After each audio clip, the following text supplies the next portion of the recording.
Okay, so Caroline started this room yesterday with something, and it gave me an idea. Uh-oh. Last week we were all decorating with Christmas balls. This week we're going Christmas sticks. Okay, what y'all know about Christmas sticks, y'all?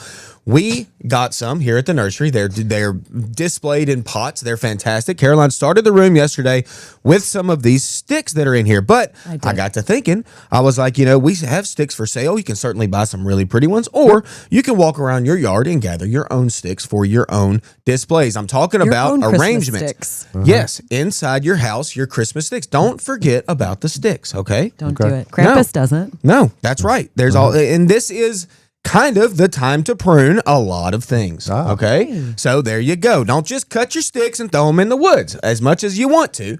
Don't do it. You got to save some of those sticks. And I got to give a shout out to my wife, Jilly, who is super into fungi right now. Y'all know this. She's out foraging mushrooms. And I had this thought last night as I was thinking about this. I was like, don't forget about those sticks that have mushrooms on them or lichen on them.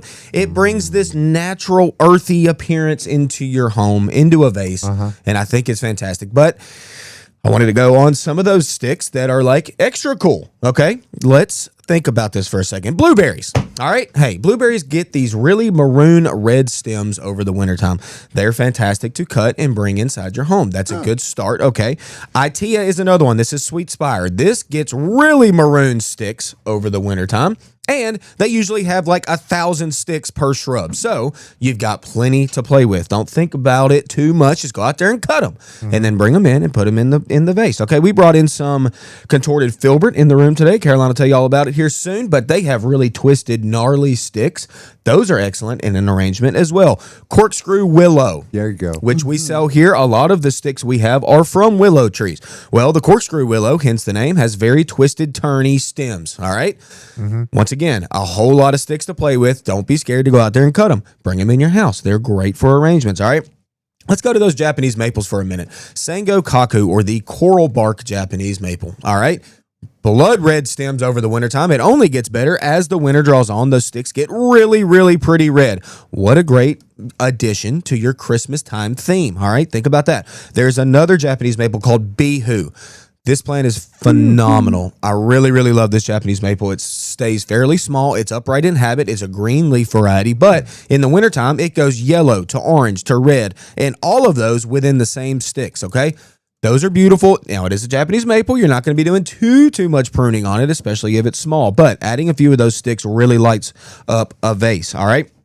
The red leaf Japanese maples, Bloodgood, Emperor One, Fireglow, those stems actually go like a maroonish color too, so that's kind of cool. And then, hey, don't forget about your deciduous hollies, winterberry holly. I know the sticks don't look all that good, but the sticks are usually loaded with red berries. Fantastic to bring in and add to arrangements, all right? Don't forget about them. Now, you do need a male around there with some females to make sure they berry up good, so do remember that.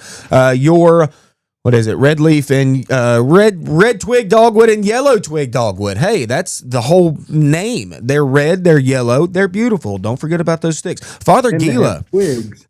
They're red twigs. They're beautiful. Okay, so Father Gila, this is another one. And also, I'm just going to throw this in as the last little thing. Don't forget about those flowering options. I want y'all to do a little project for me. If you've got forsythia, if you've got peaches, and if you've got quince, think about those three things. They bloom very, very early before they ever even leaf out, okay? They've already set their bud for next year's flower. What if you cut those right now, brought them in the house, you warmed them up to that nice 72 degrees, they might blast some blooms inside your house. They might, Josh. Stop. They might. No. I don't know. It's kind of early. So excited over there. It's kind of early for it to happen, but what happens if you cut those and bring them in your house, throw them all in the same vase, and then they all start blooming for you? Would that not be phenomenal, Caroline? That would be. You need to try it. Yeah. What about go and get your quince? Once you have a quince, you got a quince. I got one last year and I never planted it. Great. Is it still alive? I don't know. It's great. It's still in the pot. I will tell you who is a real stick collector is Renee Bates. Oh, your bride. Matter of fact, she walks the neighborhood pretty much daily. She's always scouting out for treasures that others might overlook.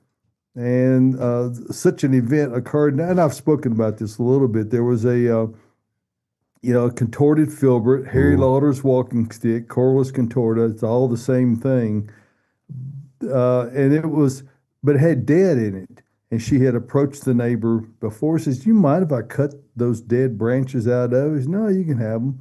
Well, the thing had really gotten large, and she happened by when they were. I mean, a chipper truck was out there, and they had yanked it up out of the ground. It was getting ready to go through the grinder. She saved those branches from the jaws of sawdust, as it were.